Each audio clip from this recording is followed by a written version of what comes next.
તો મિત્રો પંચાયતની સિઝન 3 આવી ગઈ. 8 એપિસોડ છે આ વખતે તો.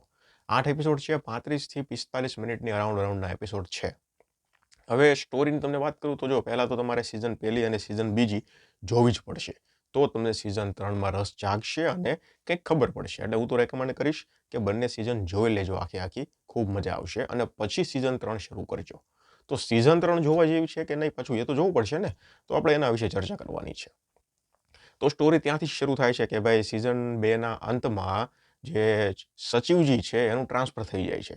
અને હવે આ લોકો કેવું કરે છે, નવા સચિવ આવે છે ગામમાં, પણ આ ફુલેરા ગામવાળા છે ને એ નવા સચિવને એક્સેપ્ટ નથી કરતા, એનું જોઈનિંગ નથી થવા દેતા અને જૂના સચિવ લાવવાની મથામણ કરે છે.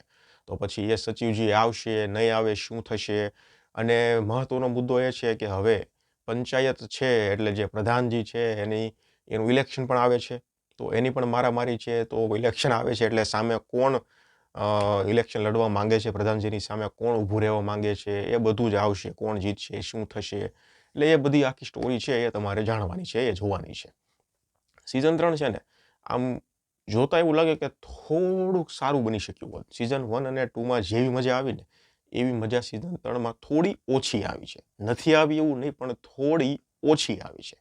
કારણ કે કેવું હોય કે સિઝન 1 ગમે મૂવી કે વેબ સિરીઝનો બને ને એટલે રાઇટર હોય ને, રાઇટર એના પર પ્રેશર આવી જાય કે સિઝન 1 જો આટલી જોરદાર સુપરહિટ બનાવી છે તો હવે સિઝન 2 એના કરતાં પણ સારી હોવી જોઈએ. અને પબ્લિકને એ જ જોઈએ ને, પબ્લિકને એ જ આશા હોય કે ભાઈ સિઝન 1 કરતાં તો સિઝન 2માં વધારે મજા આવશે અથવા તો સિઝન 1 જેવી મજા આવશે.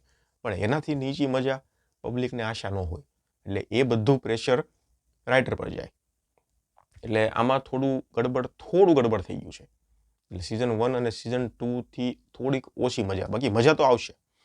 હવે વાત કરીએ એક્ટિંગની. તો જો અહીંયા મારે સ્પેશિયલ વાત કરવાની છે પ્રહલાદ ચાની એક્ટિંગની. બાકી બધા કલાકારોની એક્ટિંગ તો સિઝન 1 સિઝન 2 જેવી જ છે અને સિઝન 3માં બધાએ કામ સારું જ કરેલું છે. પણ પ્રહલાદ ચાનું જે કેરેક્ટર લખાયેલું છે ને સિઝન 3માં એકદમ જોરદાર લખાયેલું છે. કારણ કે કેવું હોય ખબર, રિયલ લાઈફમાં પણ એવું જ હોય. જે કોઈ પણ ખૂબ હસાવતો વ્યક્તિ હોય, ખૂબ કોમેડી કરાવતો વ્યક્તિ હોય અને એના જીવનમાં કંઈક એવું સિરિયસ બની જાય અને પછી એનું જીવન કેમ બદલાઈ જાય, એવું જ પ્રહલાદ ચાના કેરેક્ટર સાથે અહીંયા થયેલું છે. તમને ખબર જ છે સિઝન 2ના અંતમાં પોતાના દીકરો શહીદ થઈ ગયો અને પછી એનું જીવન બદલાઈ ગયું અને બદલાયા બાદ એનું જીવન કેવું થઈ ગયું, એકદમ ગંભીર જીવન થઈ ગયું, એ સિઝન 3માં છે. એટલે પ્રહલાદ ચાની એક્ટિંગ સિઝન 3માં ખૂબ સારી છે અને ઇમોશન થોડું વધારે છે. કોમેડી કરતાં પણ પ્રહલાદ ચાનું કેરેક્ટર થોડુંક ઇમોશનલ છે. સિઝન 3માં તમને થોડું ઇમોશન પણ જોવા મળશે.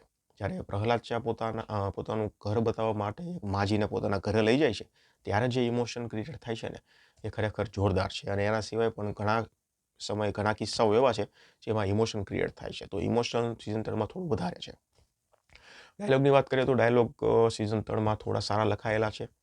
અને પ્રોડક્શન ક્વોલિટીની વાત કરીએ તો ગામડાનું દ્રશ્ય જે સિઝન 1 સિઝન 2માં હતું એ જ ગામડું છે, ફુલેરા ગામ સિઝન 3માં છે.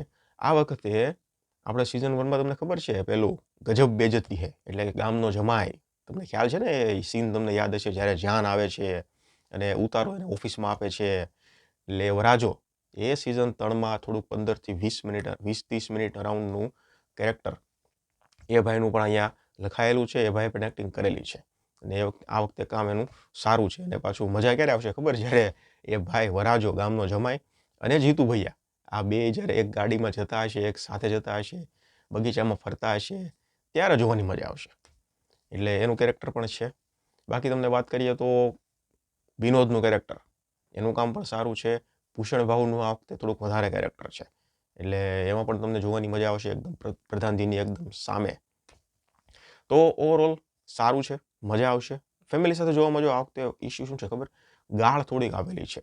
હવે એ ગાળને ફેમિલી સાથે જોવી ના જોવી તો કેમ ખબર પડે. પહેલા જ એપિસોડમાં નવા સચિવજી છે એ જ ગાળ બોલશે એટલે 2-3 ગાળ એ છે. બાકી પછી આખી વેબ સિરીઝમાં ક્યાંય નથી, પણ પહેલા એપિસોડમાં છે બસ એટલી ગાળ છે.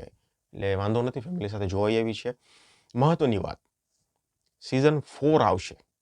હવે સિઝન 3ના અંતમાં એવું કંઈક થયું છે જેમાં એક સસ્પેન્સ ઊભું થઈ ગયું કે ભાઈ આ બધું કેવી રીતે થયું, કોણે કરાવ્યું, શું થયું, એ જવાબ આપણને સિઝન 4માં જોવા મળશે. અને સિઝન 4 જામવાની તો છે અત્યારે સિઝન 3ના એન્ડથી એવું લાગે છે. મ્યુઝિક સારું છે, પ્રોડક્શન ક્વોલિટી સારી છે, બીજીએમ સારું છે, બધું સારું છે. મારા તરફથી આ સિરીઝને હું 5માંથી 3.5 સ્ટાર આપીશ. ધન્યવાદ.